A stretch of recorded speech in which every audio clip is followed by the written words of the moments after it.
everyone, Amanda Stanley here for day 4 of our February Lovin series. Thanks again for joining me. And as you can see, I've kind of primed myself out today for this segment, and it's all about self-love and self-pampering. So this is sometimes what makes me feel loved, is just kind of getting dressed up for the sake of getting dressed up. You know, sometimes we wait for occasions for, you know, obviously when we were younger, prom or dance events or people's weddings or your own wedding. And, you know, very often there isn't a lot of opportunity to get more gussied up than you normally would.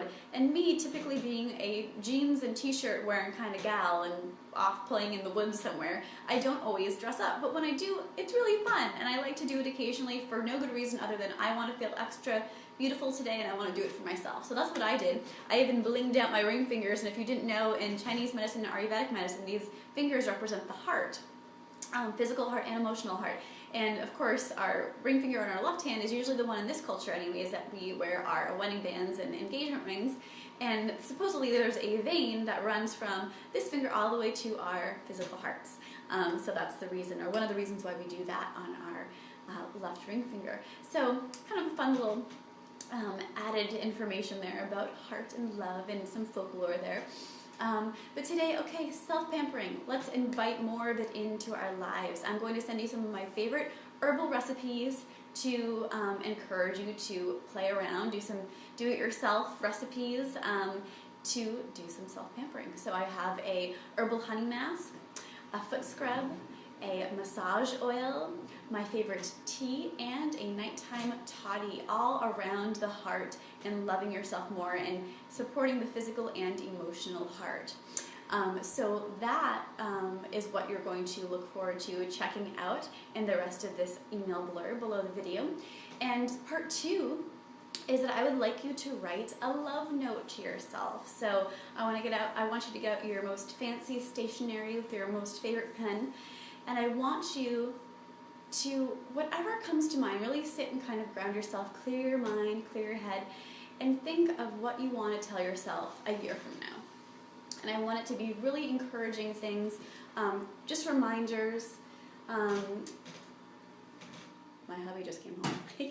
Reminders, maybe even a love note, a love poem, just words of encouragement and love and support, maybe of your past successes, where you're already at, things that you know you need reminding about, things that will fill up your heart, and only you can know these things. So really take a moment to take a few deep breaths, ask for some guidance, maybe get quiet, and just write away. And it can be a paragraph, it can be pages long, whatever comes to mind, whatever you feel you want yourself to remember and to know that will encourage that self-love and just fill you right up a year from now. And then once you've done that, I want you to seal the letter up. And I want you to you can do it 2 ways. You can go ahead and find maybe a place even in your closet or your basement where you only go into once a year. For instance, I have a Christmas bin with all my decorations that I only obviously pull out for Christmas. So that would be a good place to sneak it in.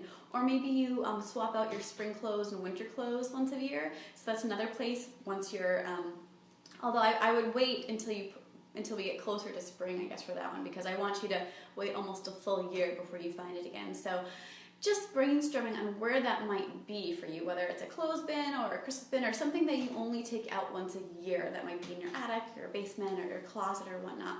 Second option is to find a buddy to do this with, and then swap letters. Have each of you keep that letter dated a year from now in a safe place that you will then stamp and send to that person a year from now. So those are your assignments for self-pampering and more self-love today.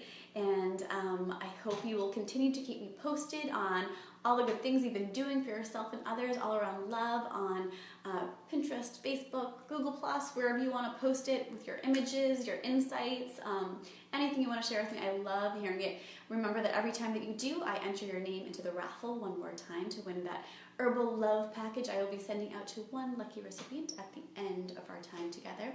And if you ever have questions about any of the recipes or herbs or if things aren't clear, please don't ever hesitate. Always email me at amanda@lionstoothwellness.com. Thank you so much for tuning in again. I look forward to seeing you tomorrow. Have a love-filled day.